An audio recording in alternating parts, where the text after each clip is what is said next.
All right, really briefly, I want to answer another question. This one's specifically on sourcing and how I source the majority of my items for online arbitrage to make sure that they're profitable and make sure that I make money, right? So to give you an example, I'm just going to run through them in my mind. First and foremost is like coupon arbitrage and cashback arbitrage. So those are very beginner friendly, and they're in the beginning of my course, and a lot of the things that I used to teach to beginners to kind of make that initial nest egg of money up, right? So they're not necessarily for people that are more advanced or people that have a lot more money to throw into a business model, because while you can make decent money with them, your time and your money's better spent in other ways, right? So to outline what coupon arbitrage is and cashback arbitrage is, and there's playlists on all of these on this channel if you want to go ahead and check them out. I'm not going to drop the links to them in the bottom of the description, but just go over to the channel playlists and you can literally see all the playlists, watch tutorials of those as well.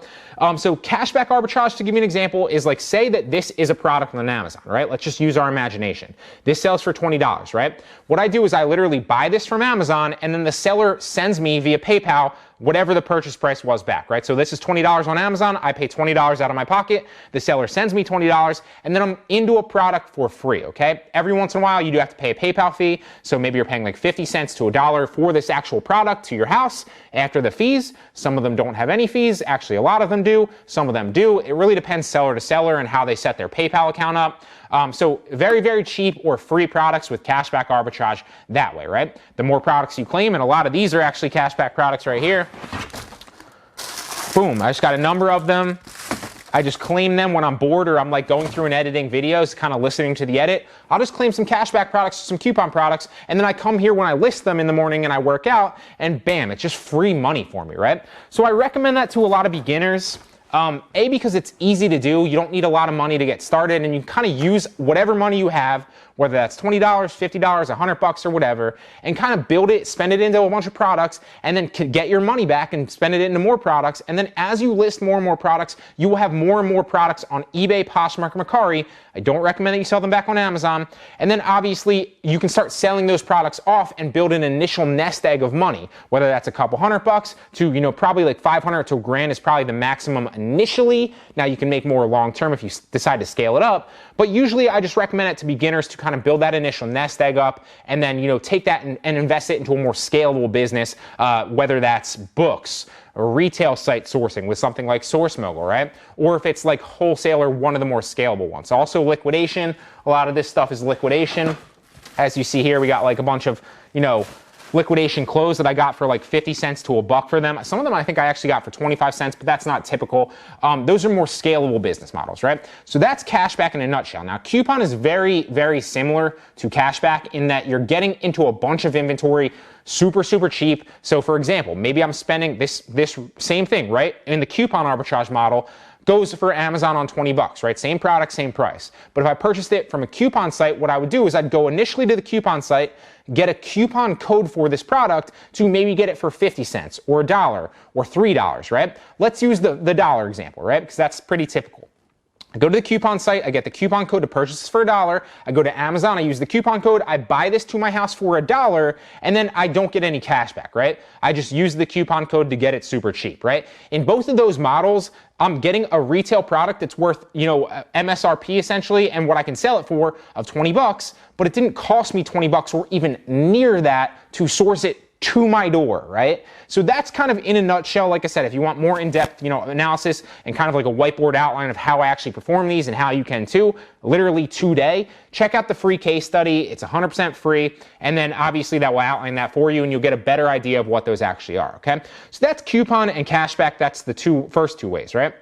The next way is liquidation arbitrage. So for example, you're gonna order like a pallet or a bunch of boxes full of like a bunch of inventory, super, super cheap, right? So maybe you order a pallet for like $100, it has 50 items in it, and then obviously you're paying, what is it, $2 per unit or something like that, and then you can resell those same units, assuming that you know ahead of time, right? You need to do a little bit of product research, and you can sell those same units slowly on Poshmark, eBay, Mercari, and sometimes Amazon as well if there's a listing that's selling well, and make your money back relatively quickly. But more importantly, let's say, typically what's gonna happen is you'll sell off 5 of those really fast, or like 6 of those really fast, make your $100 back within like a week or two, And then you have 45 other products sitting in your inventory to slowly drip that cash flow to you every month, right? Then you buy another pallet, do the same thing, and then maybe your inventory sitting at like 100, in inventory, right? And that's how you build up a liquidation business, a lot like you see behind me, with just free inventory essentially, that slowly, as people buy it on those sites, I get 20 bucks here, $5 here, $10 here, whatever, and then I slowly get a couple sales every single day, and it nets me like another $1,000 every single month, just for liquidation inventory, because I haven't really scaled it up, right? I don't have the time to scale it up, and more importantly, I don't have the space, actually. I need to kind of, either potentially when I decide to scale it, look into a warehouse, or maybe kind of getting like a storage unit or something like that, because I just don't have the space, and I have a bunch of other shit over there to, store all that stuff, right? But you can, if you have that, if you have a basement, my basement's obviously full. If you have another, room in your house or something like that, or you have a garage, perfect example of a place that you can store inventory. Just make sure that you do it in an organized fashion, okay? I'll drop a video down in the description, and also a card up in the right hand corner of how you can kind of keep your inventory stored well, so that you kind of don't lose any of your inventory, and you don't have to cancel any orders. It's very, very big on all platforms, okay?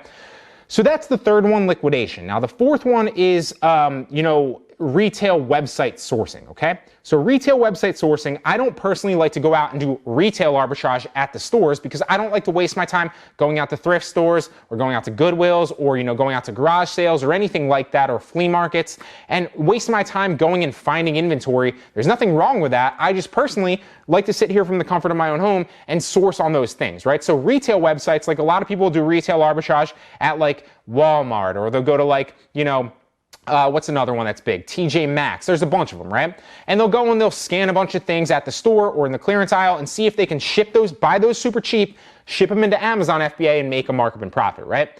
But you don't actually have to go to the store and start scanning things to actually make good money with that, right? You can sit right here on your computer, use a sourcing software like Source Mogul. I'll drop a Source Mogul tutorial down in the description as well if you want to check it out. And literally just have the software source all those websites for you, and then nitpick the products that are profitable, and you can decide after you look, like, you take like a minute or two and look into that product a little bit more in depth, and decide, oh, this is a great product, I want to buy it, and then you do it that way right from your desk or from your bed or from your freaking couch, whatever you want to do, right? I don't necessarily like to go out and waste an hour or two sourcing when the software will do it right from the comfort of my own home for me, right? So that's retail websites in a nutshell. That's number 4. Number 5 is books, okay? So books is one of the ones that's also more scalable, and also one of the ones that you can use the software for. So eFlip is a software that you can that will basically source books. I've done so many eFlip tutorials, so I'm not going to get too in depth with it. I'll drop another eFlip, the entire book, buying with eFlip playlist down in the description if you want to check it out as well. But that's basically in a nutshell what books are, right? It's going to do the same thing. It's going to source a bunch of book websites, whether that's Amazon, BooksRun, eBay, there's a number of other books out there, Alibris, there's so many of them.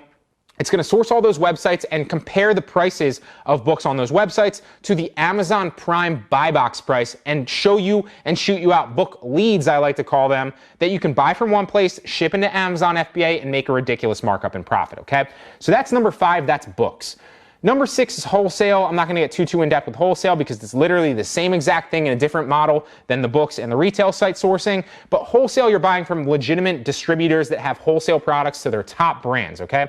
You can also do that with the software as well. It's called Scan Unlimited. That's the one that I recommend. And without getting too in depth with it, because it's kind of the same overall business model, just with branded products from a legitimate distributor and manufacturer, I'll drop a tutorial of that down in the description if you want to check that out as well. That will outline wholesale. So great question. To answer your question was, how are you managing to source items like this to sell on Amazon? Those are the 6 ways that I literally use myself to source products like that for Amazon. You can do that. You can do that today.